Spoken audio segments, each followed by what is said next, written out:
하겠습니다. 하나님 말씀은 요한계시록 3장 7절에서 13절까지입니다. 요한계시록 3장 7절에서 13절까지 말씀 번갈아 가면서 읽습니다. 제가 먼저 읽겠습니다. 빌라델비아 교회의 사자에게 편지하라. 거룩하고 진실하사 다윗의 열쇠를 가지신 이 곧 열면 닫을 사람이 없고 닫으면 열 사람이 없는 그가 이르시되 볼지어다 내가 내 앞에 열린 문을 두었으되 능히 닫을 사람이 없으리라. 내가 내 행위를 아노니 내가 작은 능력을 가지고서도 내 말을 지키며 내 이름을 배반하지 아니하였도다. 보라, 사탄의 회당 곧 자칭 유대인이라 하나 그렇지 아니하고 거짓말하는 자들 중에서 며칠 내게 주어 그들로 와서 내 발 앞에 절하게 하고 내가 너를 사랑하는 줄을 알게 하리라. 내가 나의 인내의 말씀을 지켰은즉 내가 또한 너를 지켜 시험의 딸을 면하게 하리니 이는 장차 온 세상에 임하여 땅에 거하는 자들을 시험할 때라. 내가 속히 오리니 내가 가진 것을 굳게 잡아 아무도 내 면류관을 빼앗지 못하게 하라. 이기는 자는 내 하나님 성전의 기둥이 되게 하리니 그가 결코 다시 나가지 아니하리라. 내가 하나님의 이름과 하나님의 성 곧 하늘에서 내 하나님께로부터 내려오는 새 예루살렘의 이름과 나의 새 이름을 그 위에 기록하리라. 13절 함께 읽습니다. 귀 있는 자는 성령이 교회들에게 하시는 말씀을 들을지어다. 아멘. 기도하고 말씀 선포합니다. 하나님, 귀한 주일 주셔서 하나님 말씀 앞에 섭니다. 귀를 열어주셔서 하나님 말씀이 들려지게 하여 주시고 우리 삶 각자에게 주고자 하신 하나님의 한 말씀이 각자의 심령에 새겨지게 하여 주옵소서. 예수님 이름으로 기도드리옵나이다. 루이스 캐럴이 쓴 이상한 나라 앨리스라는 책은 이 앨리스라는 소녀가 동물과 식물의 세계로 들어가면서 생기는 일들을 흥미롭게 쓴 책입니다. 이 책에는 도도새가 등장합니다. 도도새는 인도양에 있는 모리셔스 섬에 서식했던 조류인데 1700년경에 완전히 사라진 것으로 알려져 있습니다. 우리 사진을 한번 보여주시겠습니다. 도도새가 저렇게 생겼다고 합니다. 저 도도새가 처음 알려지게 된 것은 대항해 시대인 1500년경 포르투갈 사람들에 의해서입니다. 포르투갈 상인들이 모리셔스 섬에 도착했을 때 섬 곳곳에는 저 도도새가 서식하고 있었습니다. 모리셔스 섬에만 있는 것이 아니었습니다. 모리셔스 섬 인근인 마스카린 제도에 속한 많은 섬들에도 도도새가 서식하고 있었습니다. 그런데 불과 200년이 지나지 않아 도도새는 지구상에서 완전히 사라져 버립니다. 그래서 사진이 없어서 사라져 버렸기에 저렇게 그때 저 새에 대한 묘사를 가지고 설명을 가지고 그린 그림입니다. 학자들은 도도새가 갑자기 사라진 이유를 찾기 시작합니다. 도도새는 몸 길이가 1m 정도이고 무게는 10kg에서 20kg 정도까지 나가는 아주 큰 새입니다. 공중의 왕인 독수리보다도 더 몸집이 큽니다. 독수리가 큰 날개를 갖고 있는 것처럼 도도새 역시 큰 몸짓을 그 몸을 날도록 하기 위해서는 큰 날개를 갖고 있어야만 합니다. 그런데 즉 사진에서 보시다시피 날개가 퇴화되어 비둘기의 날개 크기입니다. 결국 도도새가 멸종하게 된 근본적인 원인은 날개의 퇴화 때문입니다. 조류학자들은 도도새의 날개가 퇴화한 이유가 무엇일까를 연구합니다. 그리고는 그 이유를 찾아냅니다. 도도새의 서식지인 모리셔스 섬과 마스카린 제도에는 도도새를 공격할 만한 천적이 하나도 없다는 것을 발견합니다.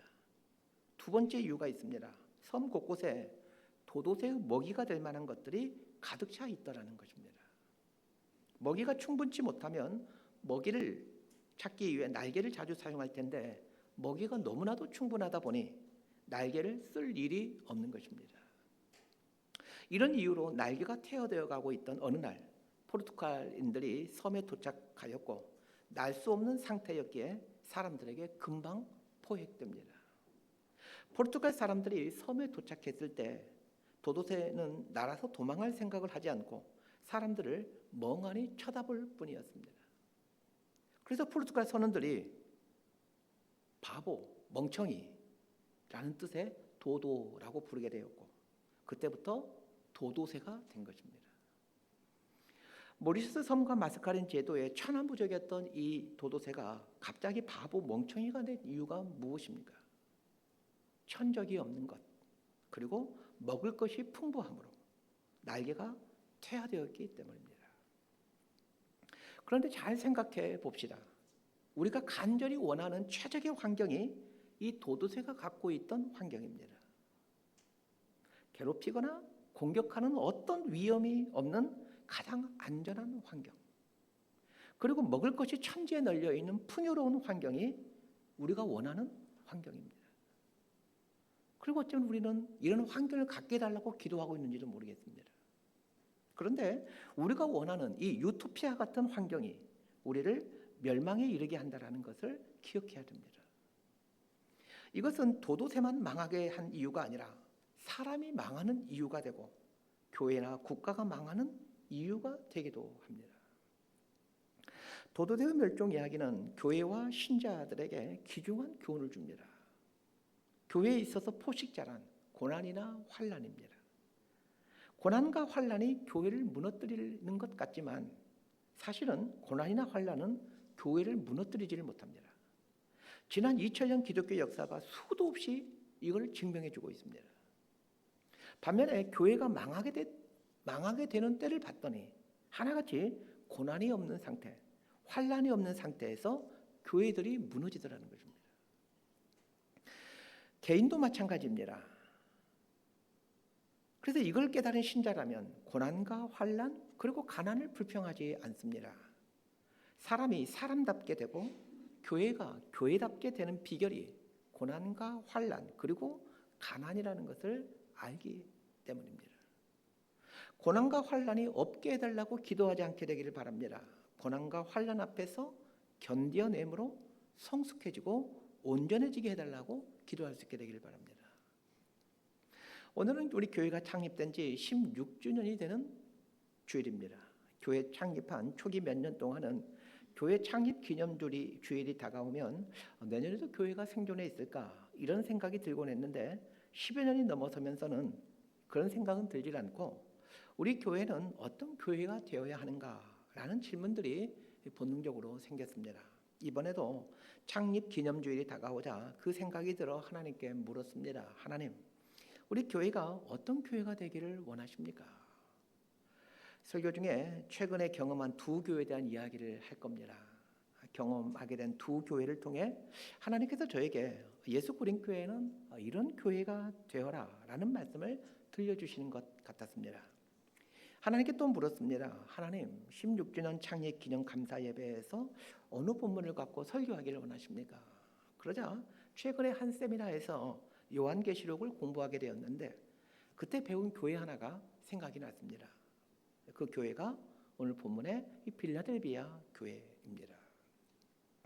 빌라델비아 교회에 대해 살펴보기 전에 요한계시록에 등장하는 7교회에 대해 간단하게 살펴보겠습니다. 요한계시록은 소아시아에 있는 7교회에 대해 보내는 편지입니다. 편지 내용은 교회들에게 장차 어떤 일이 일어날 것인가에 대한 내용입니다.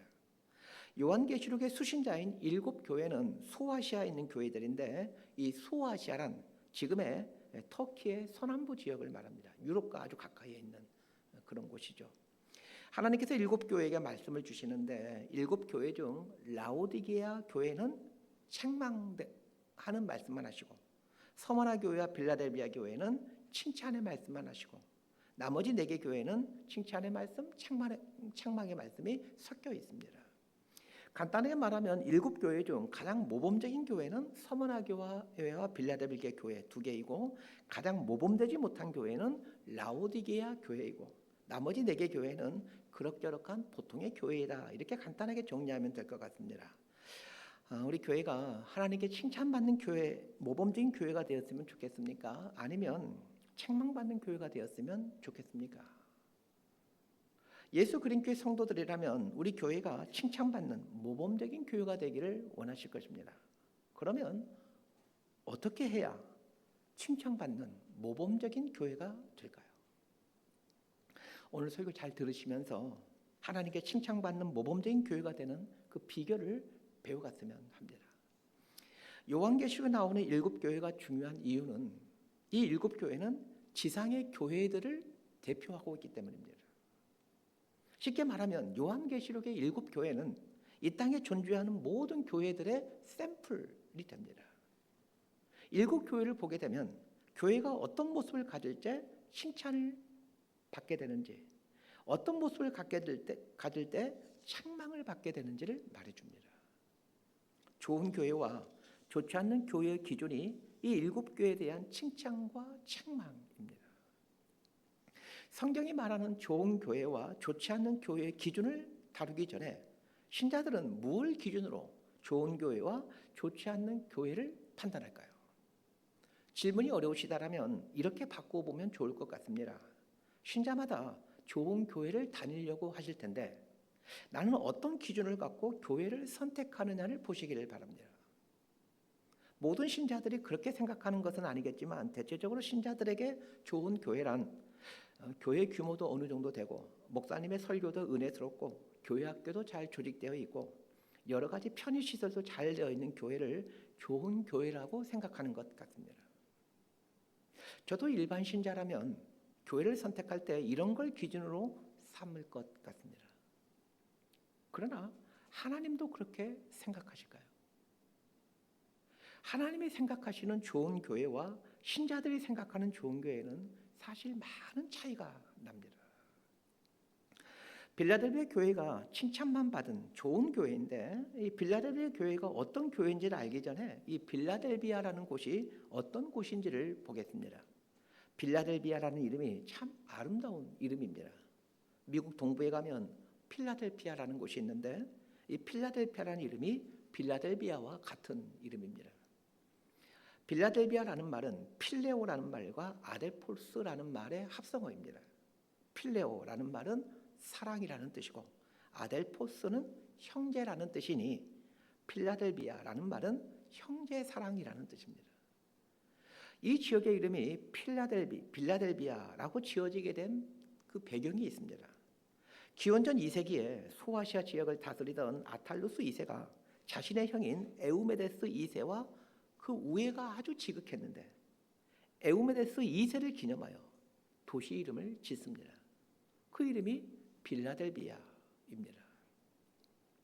요한계시록에 나오는 7교회 중 칭찬만 받은 교회가 서머나 교회와 빌라델비아 교회인데 이 두 교회의 공통점이 있습니다. 자, 빌라델비아 교회의 특징을 오늘 본문을 보면서 보겠습니다. 8절 말씀 함께 보겠습니다. 시작. 볼지어다 내가 내 앞에 열린 문을 두었으되 능히 닫을 사람이 없으리라.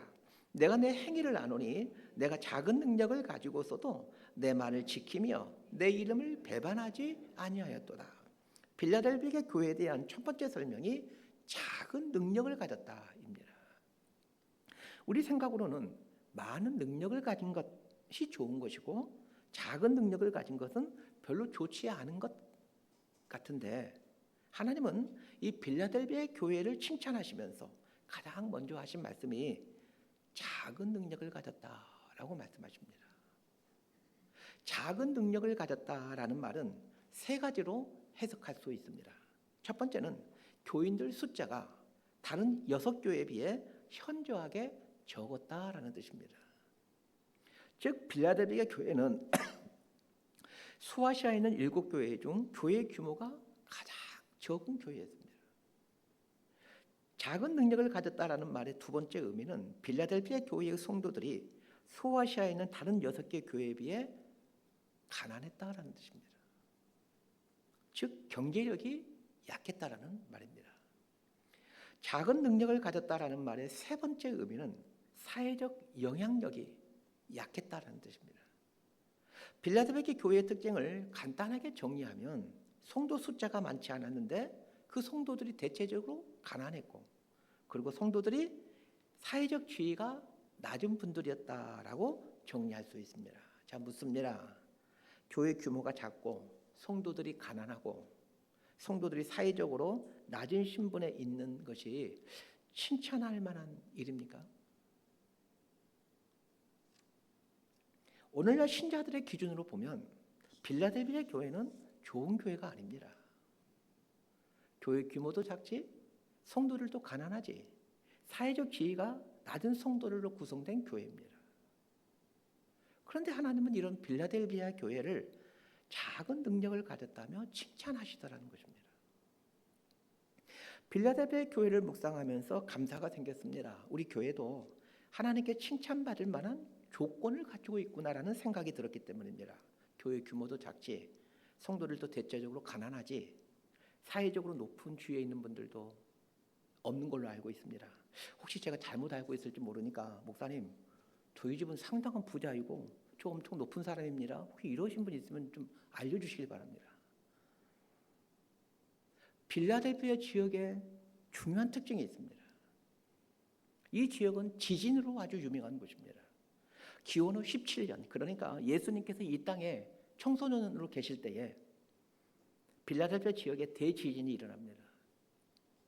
대지진으로 성 전체가 무너져서 완전히 폐허가 되어버립니다. 다행히 로마 제국의 지원으로 재건되기는 했지만 재건된 이후에도 잦은 지진이 일어나 도시 밖에서 생활하는 사람들이 많이 있었습니다. 지진이 일어날 때는 도시보다 시골이 훨씬 더 안전합니다. 도시는 무너질 것이 많이 있기에 지진이 일어나면 도시는 위험한 곳이 됩니다. 그래서 빌라델비아의 사람들은 도시 밖에서 사는 사람들도 적지 않게 있었고 언제든지 도시를 탈출할 준비를 하며 살고 있는 사람들이 상당수 많이 있었습니다. 다시 말하면 빌라델비아라는 곳은 너무나도 불안전한 환경을 갖고 있는 곳이었습니다. 빌라델비아 지역에 또 하나의 특징이 있습니다. 이 지역이 소아시아 지역 중 황제 숭배의 중심지였다라는 것입니다. 위에서 기원 후 17년에 대지진이 일어나 폐허가 되었는데 로마 제국이 원조하여 도시를 재건했다라는 말씀을 드렸습니다. 로마 황제의 적극적인 지원으로 도시가 재건되었기에 빌라델비아는 소아시아의 다른 지역보다 황제 숭배에 열성적이었습니다. 황제 숭배를 잘해야 더 많은 지원을 받을 수 있었기에 황제 숭배에 열심이었던 것입니다.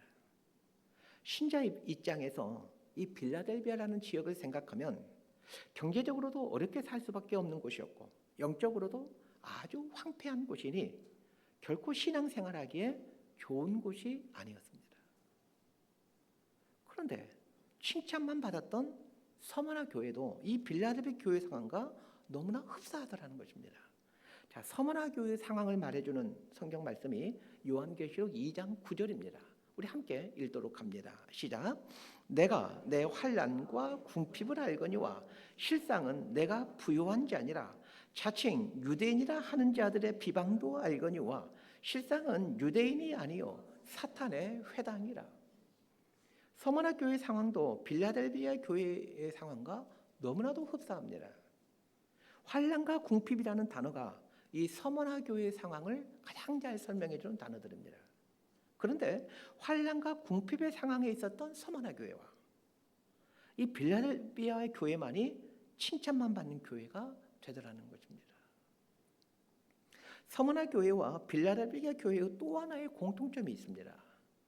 유대인의 공격이 아주 강한 곳이었습니다. 위에서 읽은 계시록 2장 9절에 보면 이 서머나 교회에 유대인들의 공격이 있었다라는 것을 말해주고 있습니다.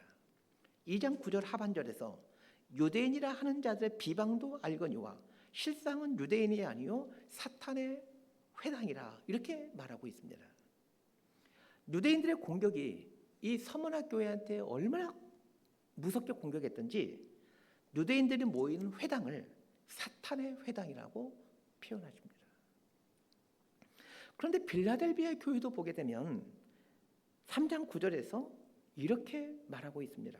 보라, 사탄의 회당 곧 자칭 유대인이라 하나 그렇지 아니하고. 서머나 교회와 빌라델비아 교회의 공통점이 유대인들의 공격과 박해가 극심했다는 것입니다. 유대인들은 누구입니까?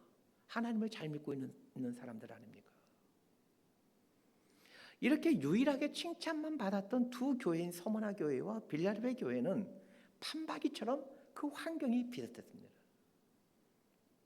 교회는 가난했고 그들이 사는 지역은 황제 숭배가 만연했고 이들의 교회는 유대인들의 박해가 심했다라는 공통점을 갖고 있습니다. 반면에 책망만 받았던 라오디게아 교회의 특징을 말해주는 구절이 있습니다. 요한계시록 3장 17절 말씀 함께 보도록 합니다. 시작. 내가 말하기를 나는 부자라 부유하여 부족한 것이 없다 하나 내 곤고한 것과 가련한 것과 가난한 것과 눈먼 것과 벌거벗은 것을 알지 못하는도다. 책망만 받았던 라오디게아 교회의 특징은 부유하다라는 것입니다. 얼마나 부유했던지 라오디게아 교회 성도들이 우리는 부족한 게 없어 이렇게 말하고 있다는 것입니다. 여러분에게 묻겠습니다. 여러분이라면 라오디게아 교회를 선택하시겠습니까? 서머나 교회와 빌라델비아 교회를 선택하시겠습니까? 목사인 저에게 라오디게아 교회의 목사로 갈 수도 있고 서머나 교회와 빌라델비아 교회의 목사로 갈 수도 있는 선택권이 있다라면 저는 어느 교회의 목사로 갈까요? 나게수 목사님은 서머나 교회나 빌라델비아 교회 목사로 가실 거야 라고 생각하면 1번. 아니야. 평상시 목사님을 보니까 편하게 사는 걸 좋아하셔. 당연히 라오디게아 교회 목사로 갈 거야 라고 생각하면 2번을 선택하시면 되겠습니다. 자, 이제 해볼까요 한번? 여러분들 표정이 상당히 당황스러운 것 같아서 제가 알아서 답을 말씀드리겠습니다. 뭐 1번을 하기도 그렇고 또 2번 하기도 그렇잖아요, 솔직히. 저는 1번을 선택하지 않고 2번을 선택합니다. 실망하셨죠? 사실 지금까지 목회자로 사역하면서 이런 선택의 상황에 놓일 때면 사실은 대체적으로 1번을 선택했습니다. 그런데 선택할 때는 1번인 것 같았는데 사실 제 본심은 2번이었습니다. 본심은 당연히 2번을 선택하는데 고민하고 또 고민하면서 눈 딱 감고 1번을 선택했을 뿐입니다. 물론 2번을 선택할 때도 있기는 있었던 것 같습니다. 빌라델비아 교회에 대해 묵상하면서 하나님의 교회를 보실 때 무엇을 보고 계시는지를 생각했습니다. 하나님은 빌라델비아 교회를 보시면서 빌라델비아 교회의 작은 능력을 보고 계셨습니다. 사람들은 작은 능력에 관심이 없습니다. 규모가 작은 것에 관심이 없고 가난한 것에 관심이 없고 사회적 지위가 낮은 것에 관심을 두지 않습니다. 그러나 하나님은 빌라델비아 교회의 작은 규모, 또 경제적 가난함, 사회적 지위의 낮음을 보고 계셨습니다. 여기서 착각할 수 있는 것이 있습니다. 오늘 본문을 보면서 자칫하면 교회는 작은 규모여야 하고 가난해야 하고 신자들은 사회적 신분이 낮아야 하나님으로부터 칭찬받는다라고 생각하면 큰 오산입니다. 빌라델비아 교회가 적은 규모이기 때문에 칭찬받은 것이 아니라 성도들이 가난했기 때문에 칭찬받은 것이 아니라 성도들이 사회적 지위가 낮았기 때문에 칭찬받은 것이 아니라 작은 규모이고 가난하고 사회적 지위가 낮음에도 하나님 말씀을 지켰기 때문에 칭찬하신 겁니다. 규모가 작은 것이 칭찬받을 만한 것이 아니라 가난한 것이 칭찬받을 만한 것이 아니라 사회적 지위가 낮은 것이 칭찬받을 만한 것이 아니라 규모가 작음에도 가난함에도 사회적 지위가 낮음에도 하나님 말씀을 지켰기에 칭찬받게 됩니다. 달리 말하면 하나님 말씀을 지키며 살기에 너무나도 좋지 않은 환경을 가지고 있었음에도 하나님 말씀을 붙들고 살았기에 칭찬하신 것입니다. 이것이 핵심입니다. 하나님 말씀을 붙들고 살기에 좋지 않는 환경이지만 그럼에도 하나님 말씀을 붙들었기에 칭찬받았다라는 것을 기억해야 됩니다. 그렇다면 우리 교회가 여러분 각자가 어떻게 해야 칭찬받는 교회가 되는지 칭찬받는 신자가 되는지 그 비결을 금방 알게 될 겁니다. 어떤 환경에 있더라도 하나님 말씀을 붙들고 사는 것입니다. 자, 10절 말씀을 함께 보도록 하겠습니다. 시작. 내가 나의 인내의 말씀을 지켰은즉 내가 또한 너를 지켜 시험의 때를 면하게 하리니 이는 장차 온 세상에 임하여 땅에 거하는 자들을 시험할 때라. 빌라델비아 교회가 칭찬받을 수 있는 가장 중요한 이유가 열악한 상황에서도 하나님 말씀을 지켰기 때문입니다. 8절에서도 내 말을 지키며 라고 말하고 있고 10절에서도 네가 나의 인내의 말씀을 지켰은즉 이렇게 말하고 있습니다. 반복해서 말씀을 지키는 것을 언급함으로 교회가 하나님 말씀을 붙들고 살 때 하나님으로부터 칭찬받는 교회가 되고 모범적인 교회가 된다는 것을 말해줍니다. 이걸 보면서 교회에 대한 아주 중요한 힌트를 얻으셔야 합니다. 하나님의 교회를 보실 때 가장 중요하게 보는 것은 교회가 말씀을 지키는가입니다. 말씀을 지키는 교회이면 좋은 교회이고 말씀을 지키지 않으면 나쁜 교회가 됩니다. 성도도 마찬가지입니다. 말씀을 붙들고 살면 좋은 성도이고 말씀과 상관없이 살면 나쁜 성도가 됩니다. 얼마나 많은 복을 받았느냐가 좋은 성도와 나쁜 성도를 구분하는 기준이 아니고 말씀을 붙들고 사느냐가 좋은 성도와 좋지 않는 성도를 구분하는 기준이 됩니다. 그래서 복을 구하기 전에 하나님 말씀을 붙들고 살게 해달라고 기도해야 됩니다. 두 교회 이야기를 하려고 합니다. 두 교회 모두 상당한 규모가 있는 중대형 교회입니다. 두 교회 모두 저와 잘 아는 분들이 목회하는 교회입니다. 정확히 말하면 저와 잘 아는 분들이 목회했던 교회입니다. 첫 번째 교회에 대한 이야기입니다. 이 교회는 서울에 있는 중대형 교회인데 120년 가까이 된 교회입니다. 연세대학을 세운 언더우드 선교사가 세운 교회로 한국 기독교의 산 역사와 같은 교회입니다. 대학생 때 저를 양육해준 선배님이 3년 전에 이 교회 담임 목사로 부임하였습니다. 저와 워낙 가까이 지내는 사이인지라 지난 몇 년 동안 몇 번이나 이 교회를 방문하였고 이 교회가 어떤 교회인지를 잘 알게 되었습니다. 교회는 건물이 7층 건물입니다. 아주 거대하고 웅장합니다. 교회에 들어가면 이 건물의 크기에 압도당합니다. 밖에도 보게 되면 저 하늘 끝까지 교회 건물이 다 있는 것 같습니다. 이렇게 큰 건물을 지었는데도 빚이 한 푼도 없습니다. 그것만이 아닙니다.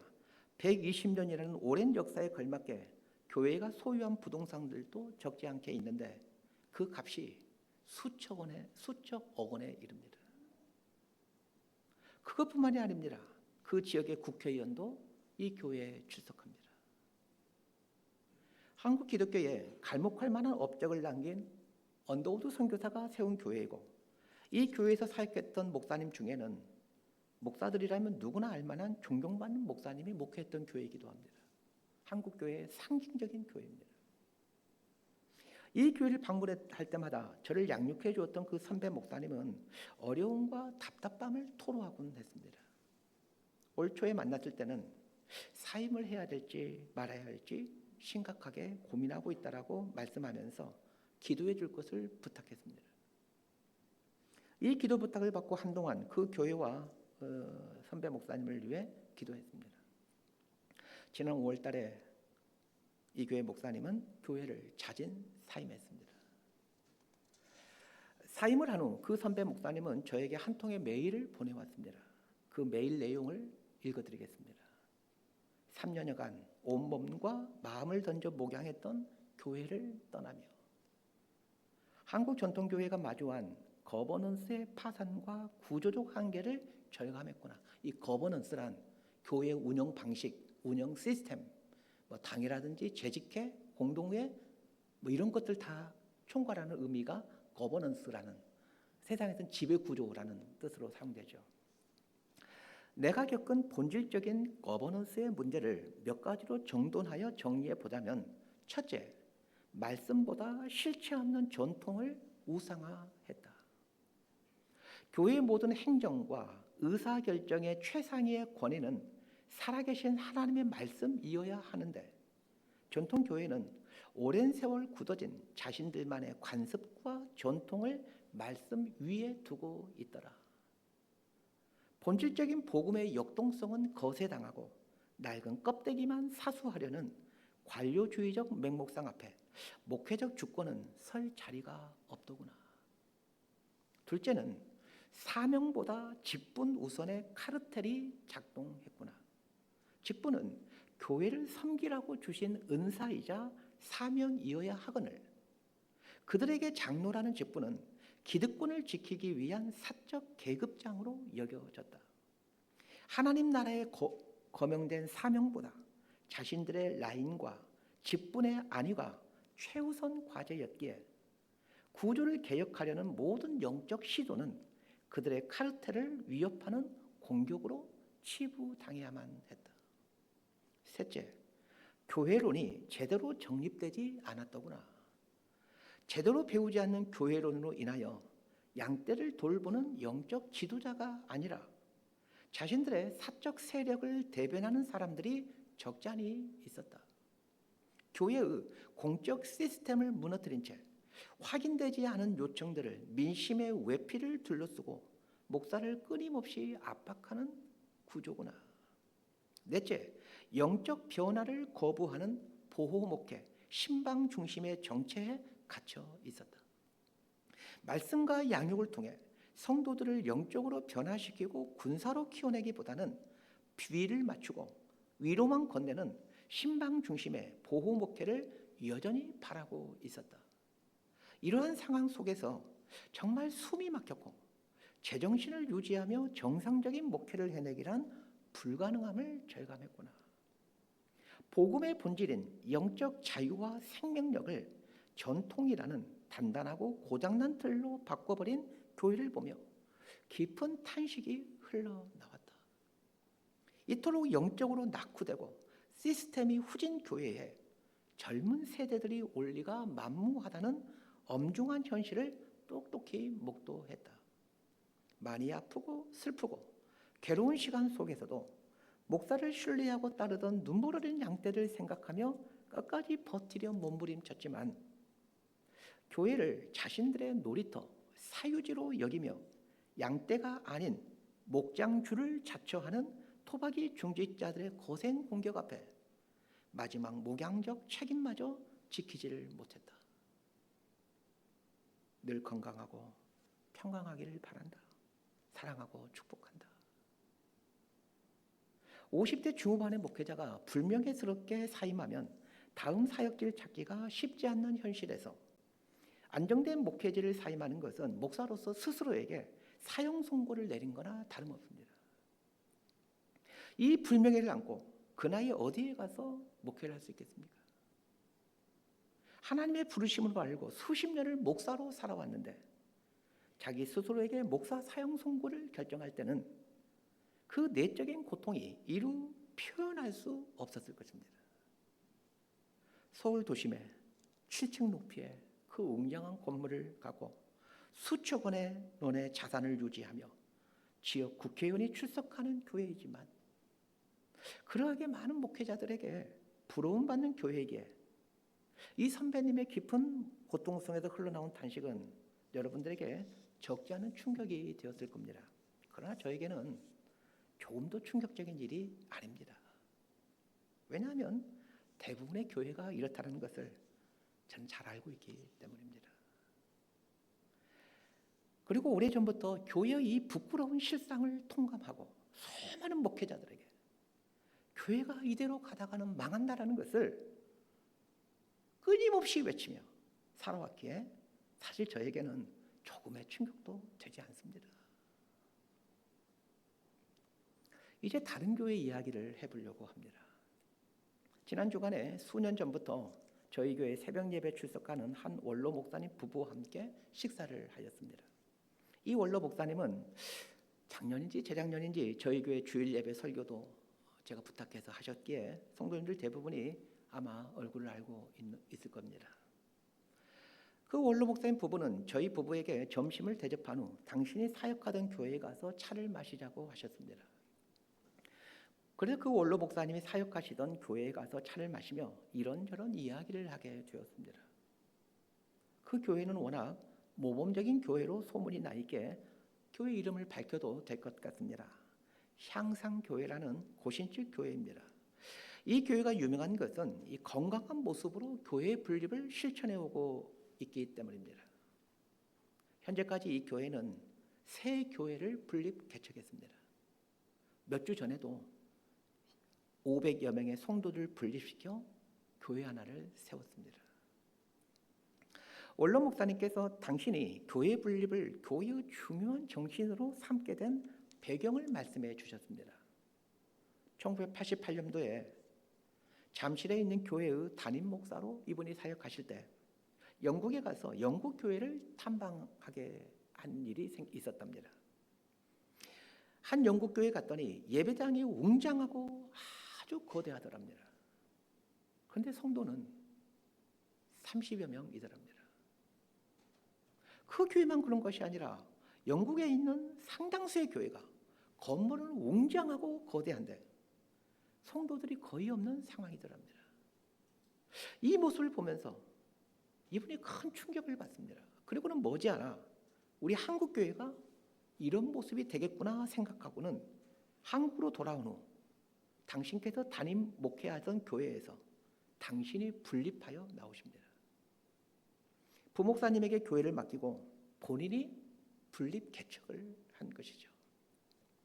그리고는 교회를 개척한 후에 교회가 어느 정도 성장하면 교회를 분립하여 교회를 나누셨습니다. 의도적으로 교회 사이즈를 작게 만드는 것이죠.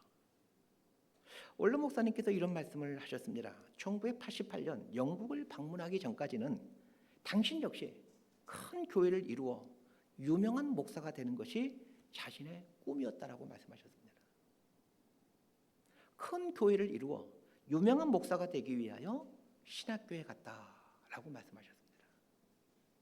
그런데 영국 교회를 방문하면서 큰 교회를 이루고 유명한 목사가 되는 것이 얼마나 허황된 일인지를 깨닫게 되었다라고 말씀하셨습니다.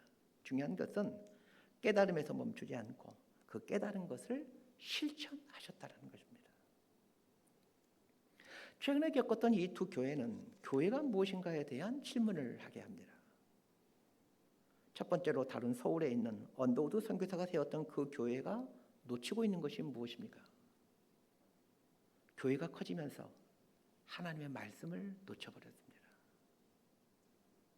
반면에 두 번째로 언급했던 교회가 큰 규모를 내려놓고 붙들게 된 것이 무엇입니까? 하나님의 말씀입니다. 이것을 보면서 깨달은 것이 있습니다. 교회가 가장 놓치기 쉬운 것이 하나님 말씀이라는 것입니다. 하나님의 말씀을 보존하고 지켜가는 사명을 받은 유일한 곳이 교회인데 아이러니하게도 교회는 하나님 말씀을 놓치기가 아주 쉽다라는 것입니다. 교회가 하나님의 말씀을 놓치기 쉽다라는 것을 알려주기 위해 제가 여러분들에게 질문 하나를 드리겠습니다. 여러분은 하나님 말씀을 붙들고 살고 있습니까? 신자인 우리가 교회이지 않습니까? 신자인 우리가 하나님 말씀을 붙들지 않고 산다면 그 신자들이 모인 교회는 하나님 말씀을 놓치고 사는 교회가 됩니다. 교회가 하나님 말씀을 붙들지 않게 될 때 저를 양육해준 선배님이 진단해준 그 네 가지 모습이 만연해지게 됩니다. 말씀보다 실체 없는 전통을 붙드는 어리석음에 빠지게 되고 사명과 은사로서의 직분이 아니라 체면과 계급으로서의 직분이 만연해집니다. 더 나아가 그리스도의 몸으로서의 교회가 아니라 자리와 이익을 대변하는 이익 집단으로 전락하고 그리스도의 영적인 군사로 살아가는 삶이 아니라 비위를 맞추고 위로만을 요구하는, 즉 유치원이 되어버립니다. 빌라델비아 교회가 칭찬받았던 가장 중요한 이유가 말씀을 지킨 것이라고 말씀드렸습니다. 그런데 오늘 본문의 10절을 잘 보면 인내의 말씀을 지켰은즉 이렇게 말하고 있습니다. 말씀을 지켰은즉 이라고 해도 충분할 텐데 왜 인내의 말씀을 지켰은즉 이라고 할까를 곰곰이 생각해 보았습니다.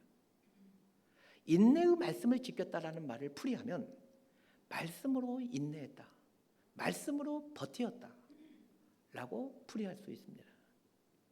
말씀으로 버틴 빌라델비아 교회에게 하나님께서 무슨 약속을 해주시는지를 보십시다. 12절 말씀 함께 읽겠습니다. 시작. 이기는 자는 내 하나님 성전에 기둥이 되게 하리니 그가 결코 다시 나가지 아니하리라.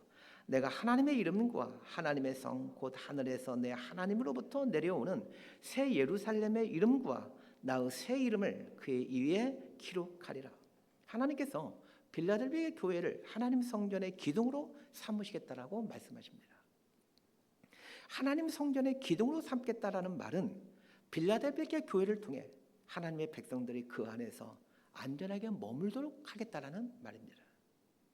정말로 이 약속처럼 2000년이 지난 오늘까지 이 지구상에 있는 숱한 교회들 이름 중에 빌라델비아 교회라는 이름을 가진 교회가 전 세계에 자리하고 있습니다. 라오디게아 교회, 이런 교회의 이름을 갖고 있는 교회는 내가 한 번도 본 적이 없습니다. 이것은 어떤 교회를 통해 하나님의 나라가 이루어져 가는지를 말해줍니다. 작은 규모이지만 하나님 말씀을 붙들고 살아가는 교회가 하나님 성전의 기둥이 되고 이런 교회를 통해 하나님 나라가 이루어져 가게 됩니다. 말씀 정리합니다. 하나님께서 교회를 보실 때 사이즈를 보시는 게 아니라 그 교회 성도들이 말씀을 붙들고 사느냐를 보십니다. 오늘 말씀을 통해 창립 16주년이 된 우리 교회에 들려주신 하나님의 음성을 들었으면 합니다. 하나님은 작은 규모의 교회였던 빌라델비아 교회를 하나님 성전의 기둥으로 삼아 하나님의 교회를 세워가고 하나님 나라를 이루가겠다라고 말씀하십니다. 다시 말씀을 붙드십시다. 순모임에서 말씀을 나누고 말씀대로 살기 위해 기도하고 말씀대로 살아가도록 서로를 격려하십시다. 이렇게 살아가게 될 때 우리가 세워가는 예수 그린 교회는 빌라델비아 교회가 되어가고 예수 그린 교회를 이루어가는 저와 여러분은 빌라델비아 성도들이 되어 하나님 성전의 기둥으로 서가게 됩니다.